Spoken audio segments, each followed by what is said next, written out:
Muito bem, minha gente, eu quero repetir aqui, vamos falar sobre falar a verdade.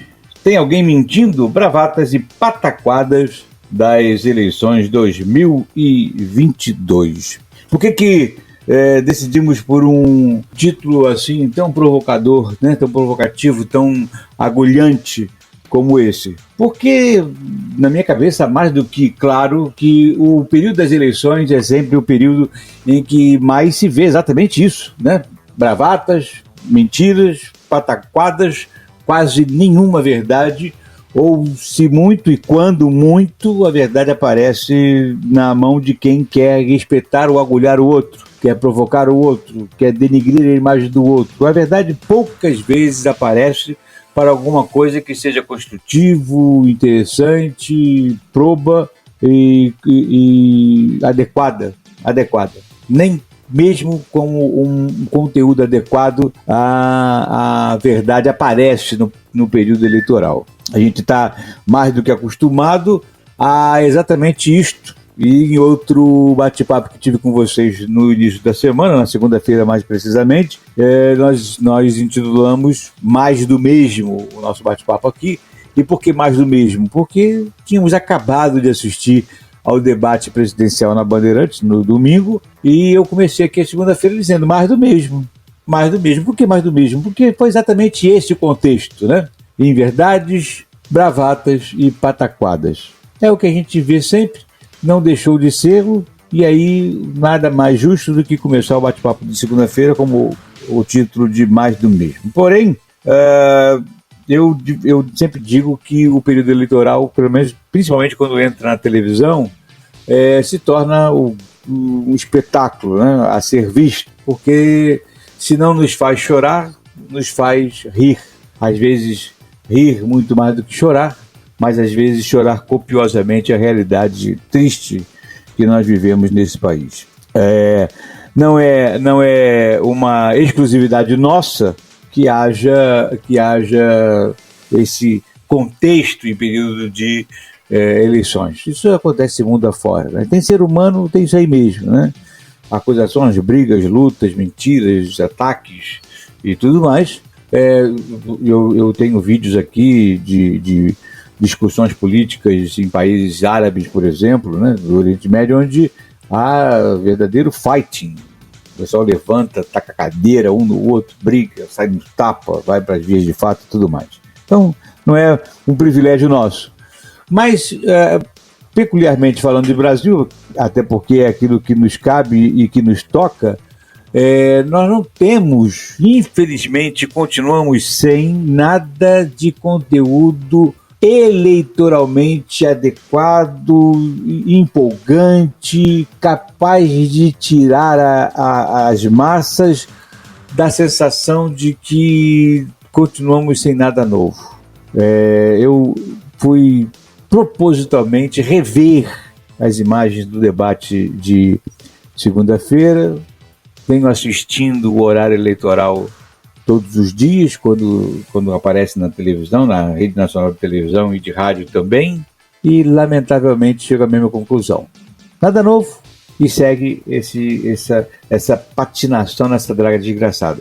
Essa semana nós ouvimos algumas pessoas dizendo coisas que são quase que irrepetíveis, para que a gente não dê exatamente a devida, ou melhor, a inadequada audiência para esse tipo de coisa. Mas algumas coisas precisam ser pontuadas, né?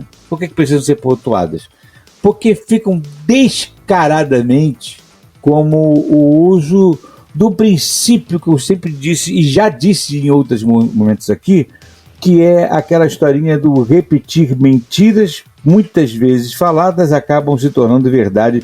Eu já disse a vocês em outra oportunidade que isso é um artifício que foi muito difundido na época. Eu não sei se ele é o original dessa história, não sei se ele é o precursor desse princípio, mas foi utilizado em larga escala esse princípio por Joseph Goebbels durante o Reich. Ele era nazista e ele usava o conceito de que uma mentira muitas vezes repetida acabava tornando-se verdade. E a gente precisa bater em determinadas coisas. E eu estou ouvindo repetidamente até de outros candidatos perdão, de outras pessoas sobre o candidato Luiz Inácio Lula da Silva, por exemplo, de que ele falou isso no debate, né, que ele foi inocentado e que foi inocentado não só pelo Supremo Tribunal Federal, como também pela ONU. Pela ONU? Houve algum tribunal na ONU? A ONU não julga ninguém. Aliás, não tem esta competência. A ONU não tem nem direito de julgar absolutamente ninguém. Se alguém tiver que ser julgado por algum tribunal que seja internacional, será julgado pelo Tribunal de Haia, não pela ONU. A ONU, quando muito, emitiu um comentário pela seu órgão que comenta sobre direitos humanos ou coisa parecida, direitos políticos e coisa que valha, e que disse que ele era aí alvo de perseguições políticas ou coisa parecida. Nada novo e nada que seja válido, porque a ONU não manda em nada, né? Não tem nenhuma ingerência sobre país algum, muito menos para julgar ninguém. E 2, ele não foi inocentado. Ele teve o seu processo anulado. E por que anulado?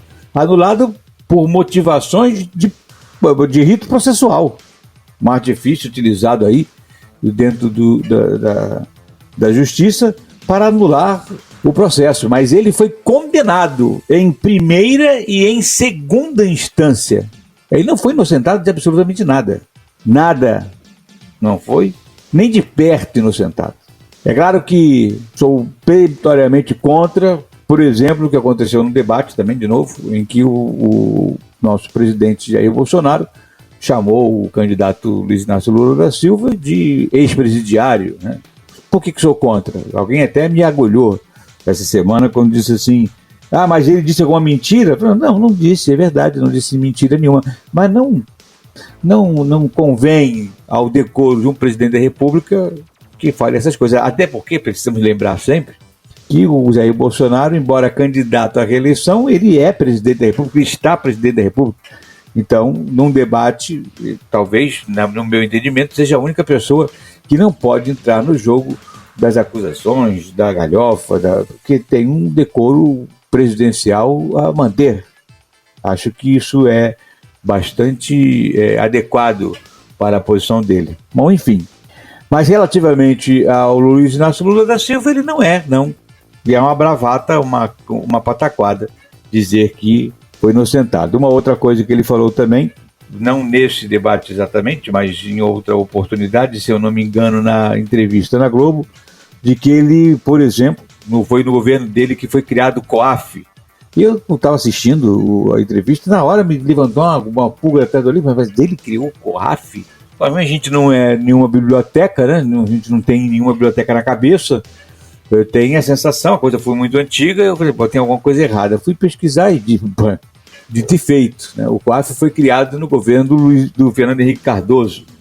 E tinha outra coisa que ele falou também, que foi ele que criou, que também não tinha sido ele, também tinha sido no governo do Fernando Henrique Cardoso. E aí eu entendi o seguinte, porque também eles tomam cuidado para não dizerem mentiras que possam ser apresentadas assim como flagrantes. Então, percebi claramente que ele se apropriou de determinadas coisas criadas pelo então presidente Fernando Henrique Cardoso, que é do PSDB, porque afinal de contas o seu vice era do PSDB e, em tese, como partidário do PSDB, participou do processo da criação disso, então, por conseguinte, semelhança e paridade e proximidade, ele também criou o COAF.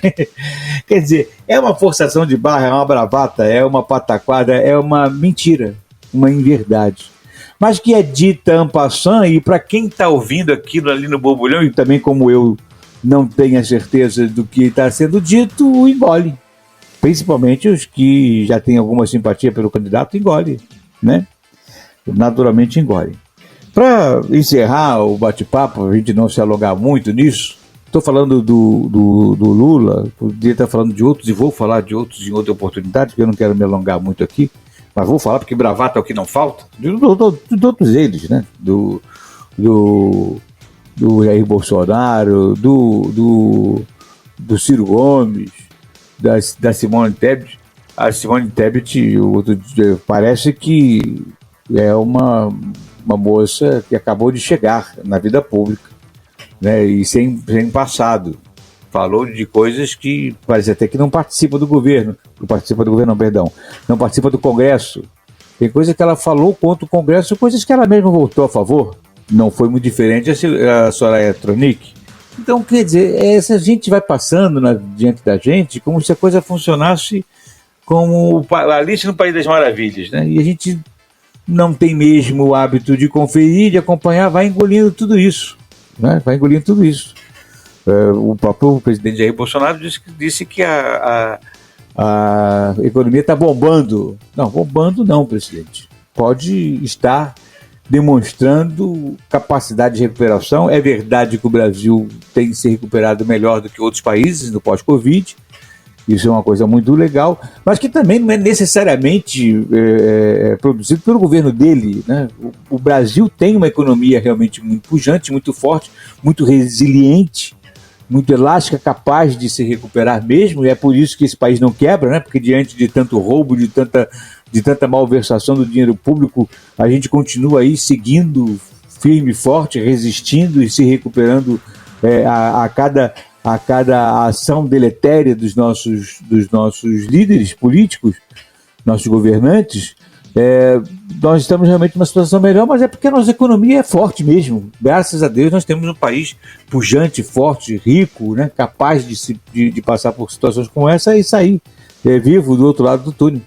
É verdade, estamos numa situação. Mas não é verdade que está bombando. A economia bombando, presidente, é uma capacidade impressionante de empregabilidade, criação e geração de emprego e renda. Já passei por isso nesse país aqui, eu mesmo já vivi situações como essa, de quase pleno emprego, em que era difícil. Eu trabalhava na época com contratação de pessoal e a gente praticamente precisava laçar as pessoas na rua porque não tinha gente sobrando para empregar. Mas isso não foi agora, foi algum tempo atrás. Alguém até pode dizer assim, mas foi na época do Lula. Eu falei, não quero nem dizer na época de quem foi, se foi do Lula, nem lembro mesmo se foi aqui ou ali. Foi verdade, passamos por essa situação, e que tenha sido na época do Lula, isso não é uma coisa isolada, que também, né? Na verdade, isso participa, inclusive, da economia mundial. Então, não pode dizer que está bombando, que fica criando a situação que quando quem ouve o presidente dizer que a economia está bombando e está vivendo uma situação de insegurança alimentar, por exemplo, vai pensar assim, mas o que está acontecendo então comigo que eu estou nesta bosta desgraçada e o presidente está dizendo que está tudo bem, que a economia está bombando. Então eu sou um bosta, né? Eu sou muito ruim. E aí, em vez de estimular, vai jogar depressão nas pessoas, vai provocar depressão nas pessoas que não estão conseguindo ir adiante. Ou seja, é necessário que a gente passe a entender, e os nossos políticos entendam, que chega de bravata, chega de mentira. Estamos vivendo a época da internet, em que as coisas estão aí para qualquer um ver, para buscar. Se quiser descobrir, descobre se é mentira, se é verdade, se é fake news, se é inverdade. Estamos na época em que as pessoas vão atrás das informações. Precisamos aprender a desoferecer um cardápio de verdades e de conteúdo que vale a pena ser dito e que estimule a ser ouvido. Porque seguir o tempo todo ouvindo bravata, mentiras e pataquadas, disso eu já estou de saco cheio, e eu acho que a população brasileira também.